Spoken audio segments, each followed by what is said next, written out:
नमस्कार मित्रों, आज हम बताएंगे कथा राम से बड़ा राम का नाम है और हनुमान जी कैसे सबके सामने कहा। चलो अब हम सुनाते हैं।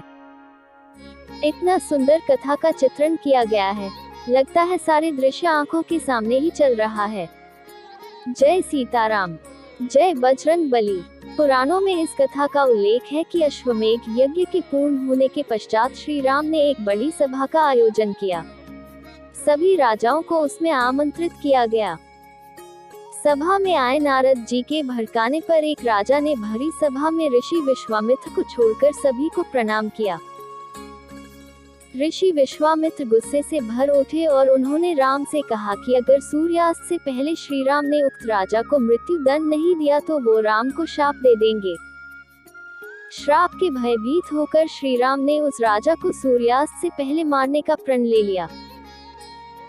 श्री राम के प्राण की खबर पाते ही राजा भागा भागा हनुमान जी की माता अंजनी के पास गया और पूरी बात बताए बिना उनसे प्राण रक्षा का वचन मांगा।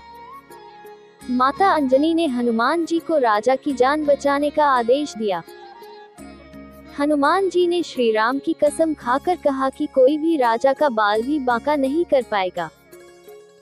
लेकिन जब राजा ने बताया कि श्री राम ने ही उन्हें मारने का प्रण किया है तो हनुमान धर्म संकट में फंस गए।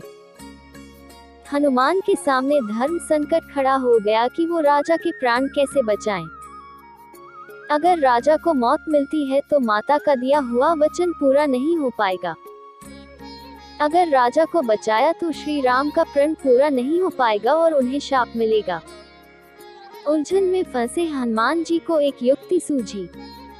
हनुमान जी ने राजा से सरयू तट पर जाकर राम नाम जपने के लिए कहा।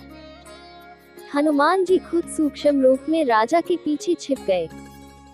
जब श्री राम राजा को खोजते हुए सरयू तट पर पहुंचे तो उन्होंने देखा कि राजा राम राम जप रहा है। राम जी ने सोचा, अरे ये तो मेरा भक्त है, मैं कैसे इस पर बाण चला सकता हूँ।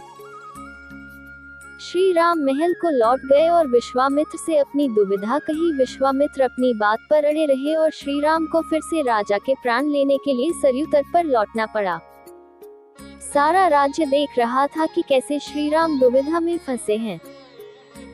एक तरफ राजा राम नाम जप रहा है और श्री राम अपने ही भक्त को मारने के लिए मजबूर हैं।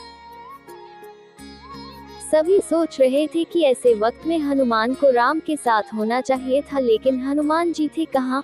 वो तो अपने ही आराध्य के विरुद्ध सूक्ष्म रूप से एक धर्मयुद्ध का संचालन कर रहे थे। हनुमान जानते थे कि राम नाम जपते राजा को कोई भी नहीं मार सकता, खुद मर्यादा पुरुषोत्तम राम भी नहीं।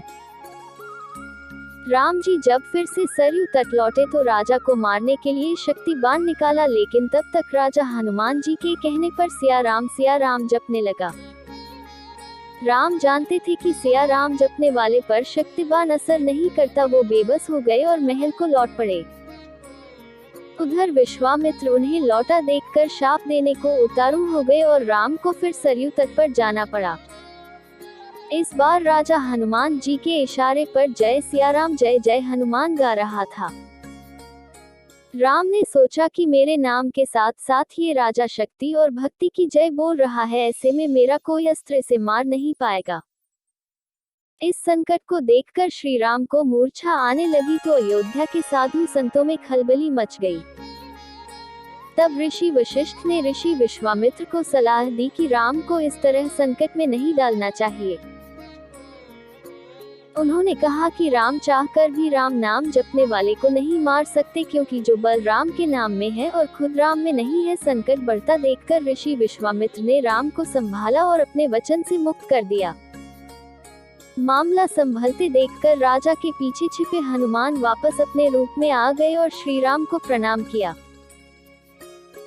तब श्री राम ने कहा कि हनुमान ने इस प्रसंग से साबित किया है कि भक्त की शक्ति हमेशा आराध्य की ताकत बनी है और सच्चा भक्त